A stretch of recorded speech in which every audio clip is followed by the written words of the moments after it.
Good morning everyone, কেমন আছো সব? আশা করি সবাই ভালো আছো। পুরীর আরও একটা নতুন ভিডিওতে তোমাদের সকলকে স্বাগত জানাচ্ছি। তো এই দিনটা ছিল আমাদের পুরীতে থার্ড দিন। সকাল 9:30 বাজে আমরা আমাদের ইচ্ছা মতো ঘুম থেকে উঠে ফ্রেশ হয়ে ব্রেকফাস্ট করে বেরিয়ে পড়েছি সমুদ্র স্নান করতে। আমরা যে কদিন পুরীতে ছিলাম আর যাই হোক, আমরা সমুদ্র স্নান করে কিন্তু খুব মজা করেছি। যেহেতু আমরা 3 জনাই ঘুরতে গেছিলাম, ওর জন্য আর সেরকমভাবে বাধ্যবাধকতা ছিল না যে আমাদের জন্য কেউ ওয়েট করছে, আমাদের তাড়াতাড়ি রেডি হতে হবে, তাড়াতাড়ি বেরোতে হবে বা সাইট সিনে যাব, দেরি হয়ে যাচ্ছে, সেরকম কোনো ব্যাপার ছিল না। কারণ আমরা 3 জনাই 3 জনার মানে সময় মতো উঠতাম, ঘুম থেকে খাবার দাবার খেতাম, রেস্ট নিতাম, আবার আমরা ঘুরতে বেরোতাম। সেই রকমই যে কদিন আমরা ছিলাম খুব ভালোভাবে আমরা ঘুরেছিলাম পুরীতে। আর সমুদ্র স্নান করার কথা তো কোনো কথাই হবে না, ওটাও আমরা ভালোভাবে এনজয় করেছিলাম। এখন এসেছি হচ্ছে একটা ডাব কিনতে, আবিরকে একটুখানি জল খাইয়ে নেব। সমুদ্রের সাইডে প্রচণ্ড গরম আর অনেকক্ষণ থাকবো আমরা বসে, ওর জন্য আমি আবিরের জন্য একটা ডাব কিনে নিয়ে গেলাম। তো ও আমাকে বলছিল একটা ডাব নেওয়ার জন্য, তো আমি নিলাম না। আবির আর কয়টুকুনি জল খাবে, ওকে ওই ছোটো গ্লাসের 1 গ্লাস জল খাওয়াবো, যেটুকুনি থাকবে আমরাই খেয়ে নেব। তারপরে এই যে এখন যাচ্ছি হচ্ছে একটা চেয়ার নেব। ও একটা চেয়ার নিলে তো হয় না, আমরা 3 জনাই 3টে চেয়ার নিই, যদিও আবির বসে না, ওটাতে আমরা ব্যাগ ট্যাগ রাখতাম। আর এই দেখো আবিরের মানে খেলনা, একদম এই ব্যাগটা ঘুম থেকে উঠেই রেডি করে নেয় যে এই জিনিস নিয়ে আমরা বেরোবো। আমাকে টেনে জলে নামানোর চেষ্টা করা হচ্ছে, কিন্তু আমি এসেই প্রথমেই ভিজতে চাই না, কিছুক্ষণ একটু বসবো, ছবি তুলবো, রিলস করব, তারপরে হচ্ছে এই যে বার্গেনিং চলছে উঠে ওঠার, কারণ ছেলের বায়না উঠে উঠবে।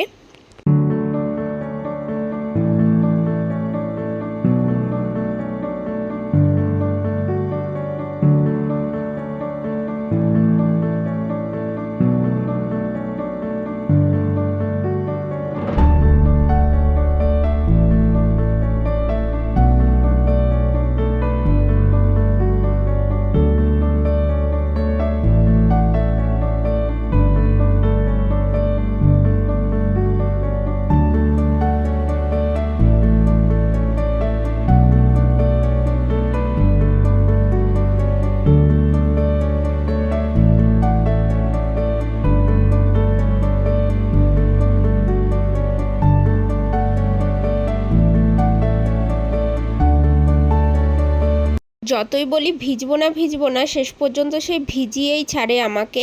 আর একদম পুরো ভিজে গেছি। এখন যাচ্ছি রুমে, ফ্রেশ হব, লাঞ্চ করব, তারপরে আবার বিকেলবেলা বেরোবো।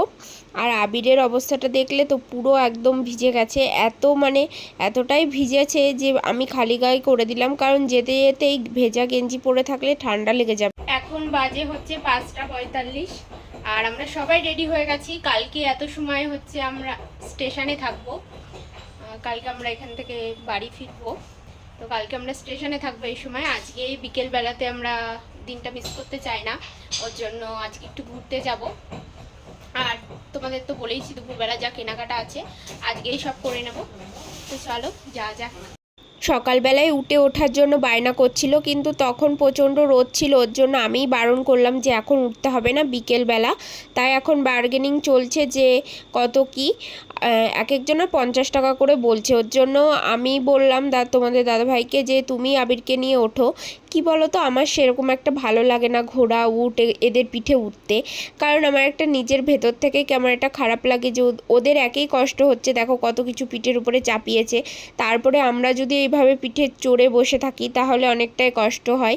তো আবির এখনও ছোট, ও এত কিছু বুঝতে পারবে না, ওর জন্য আর কি বলেছি, তবুও বাচ্চা তো বুঝতে চায় না। তো যাই হোক, ওর ইচ্ছাটা পূরণ করে নিক, তাই বললাম যে তুমি ওকে নিয়ে ওঠো, আমি উঠবো না। আর এই দেখো উটের পিঠে উঠে একদমই ভয় পাচ্ছে না, কিন্তু আমার ভালোই ভয় লাগছে দেখেই।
এটা দেখো দারুণ একটা মূর্তি এঁকেছে।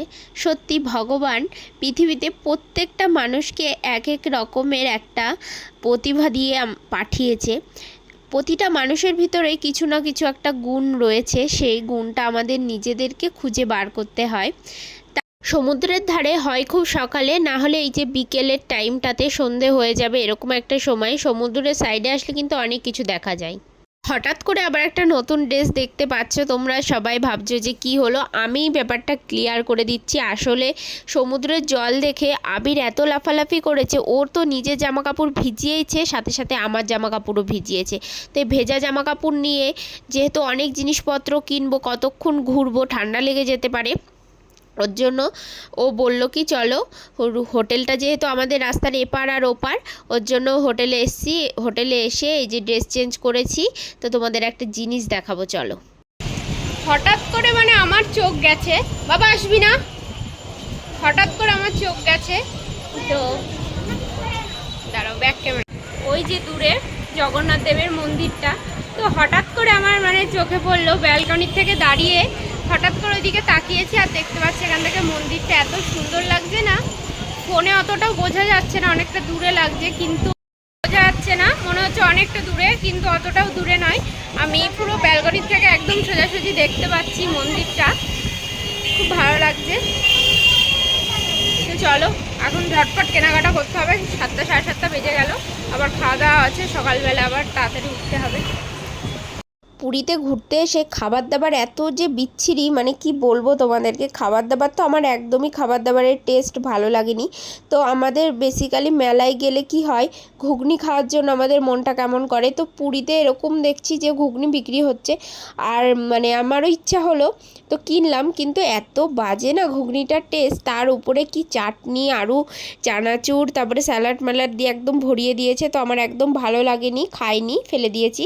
তারপরে এই যে টুকিটাকি কেনাকাটা করতে এসেছি, কারণ এত দূর ঘুরতে এসেছি, সবার জন্য যদি কিছু না নিয়ে যাই কেমন একটা লাগে। ওর জন্য সবার জন্যই জিনিসপত্র কিছু না কিছু কিনে নিয়ে যাব। তো আমি এই বক্সগুলো দেখছিলাম, তো এখানে মানে জিনিসগুলো প্রত্যেকটা জিনিসই ভালো, কিন্তু যেহেতু মানে কি হয়, এক জায়গার থেকে আরেক জায়গায় আসলে জিনিসপত্রের দাম উল্টো পাল্টা বলে, তো অনেকটাই বার্গেনিং করে কিনতে হবে। মানে এক একটা দোকানে এক এক রকমের দাম বলে, তো অনেকই দোকান রয়েছে একই রকমের। ওর জন্য আমি মানে প্রতিটা দোকানে গিয়ে গিয়ে জিনিসপত্রগুলো দেখছি, আর তারপরে যেটা একটু বেশি পছন্দ হচ্ছে সেটা তো সেখান থেকেই নিয়ে নিচ্ছি। তোমরা যখন পুরীতে আসবে তখন হঠাৎ করে একটা দোকানে জিনিস থেকেই কিনে নেবে না, কারণ সেম জিনিস 2-3টে দোকান ঘুরে তারপরে দেখবে, কারণ সেম জিনিস অনেক দোকানেই রয়েছে এখানে। তো ফার্স্টে বার্গেনিং করে 2-3টে দোকান ঘুরে তারপরে কিনবে জিনিসগুলো, কারণ দাম আগেই বললাম অনেকটাই উল্টোপাল্টা বলে। তারপরে এখান থেকে কিছু পোলতে নিয়েছিলাম, মা বলেছে যে পোলতে নিয়ে আসার কথা, ওর জন্য আমাদের এই বাড়ি ওই বাড়ি দুই বাড়ির জন্যই পোলতে নিয়েছি। তারপরে এই যে ডিনার করতে চলে এসেছি। এইখানে একমাত্র খাবারটা বাড়ির মতো টেস্ট লাগে। তো চানা মশলা আর রুটি নিয়েছিলাম, কারণ এনারা হচ্ছে বাঙালি, ওর জন্য বাঙালিদের হাতে রান্নাবান্না একটু অন্যরকমই টেস্ট হয়। তো ওর জন্য আমরা ডিনারটা সেরে যা টুকিটাকি কেনাকাটা ছিল সেগুলো কিনে এবার রুমে চলে যাব। আর তারপরে এই যে সমুদ্রের সাইডে এসে মাছ ভাজা, তো এইখানে প্রচুর মানে বিভিন্ন রকমের মাছগুলো ভেজে ভেজে রেখেছে। যদিও আমি এখনও পর্যন্ত সমুদ্রে বেড়াতে এসে না দীঘা না পুরী কোথাও এসে মাছ ভাজা খাইনি, কারণ আমার একটু কেমন লাগে, এরকম আলগা জায়গায় রেখে দেয়, তো এরকম খোলা জায়গায় না খাওয়াটাই ভালো। তো যাই হোক, এখন যাচ্ছি হচ্ছে রুমে। আজকের মতো ঘোরাঘুরি এখানেই শেষ, কারণ কালকের দিনটায় হাতে রয়েছে, অর্ধেক দিনটা সকাল থেকে আবার ঘোরাঘুরি শুরু করে দেব, সবটা তোমাদের সাথে শেয়ার করব, যেহেতু কালকে আমাদের পুরীতে লাস্ট দিন সেই জন্য। ও আরেকটা কথা তোমাদেরকে বলি, কালকে যেহেতু 15ই আগস্ট, তো সেই জন্য আর কি প্রতিটা হোটেল সুন্দর করে সাজিয়েছে। তো আমি তো সবকটা হোটেল তোমাদেরকে দেখাতে পারলাম না, বাড়ি চলে হোটেলে চলে আসলাম সেই জন্য। তো এই হোটেলটা আমি একটু জুম করে তোমাদেরকে দেখাচ্ছি। ওই দেখো হোটেলের ছাদে দেখতেই পাচ্ছ ন্যাশনাল ফ্ল্যাগগুলো দিয়ে কি সুন্দর মানে সাজাচ্ছে আর কি। তো উপরে সাজানো হয়ে গেছে, এখন নিচে সাজাচ্ছে। আমি আমাদের হোটেলের ব্যালকনির থেকে দাঁড়িয়ে দাঁড়িয়ে দেখলাম আর ভাবলাম ভিডিও করে কেননা তোমাদের সাথে শেয়ার করে দিই। তো কেন জানি না, সত্যি কথা বলতে এবার 15ই আগস্টে সেইভাবে ভেতরটার থেকে আনন্দ আসছে না, মানে জানোই তো সবাই। ভিডিওটা আজকে এখানেই শেষ করছি। কেমন লাগলো ভিডিওটা অবশ্যই কমেন্ট করে জানাতে ভুলবে না। দেখা হবে কালকে, আরও অনেক কিছু শেয়ার করব। পুরীর লাস্ট দিন কিভাবে এনজয় করলাম সবটা তোমাদের সাথে শেয়ার করব।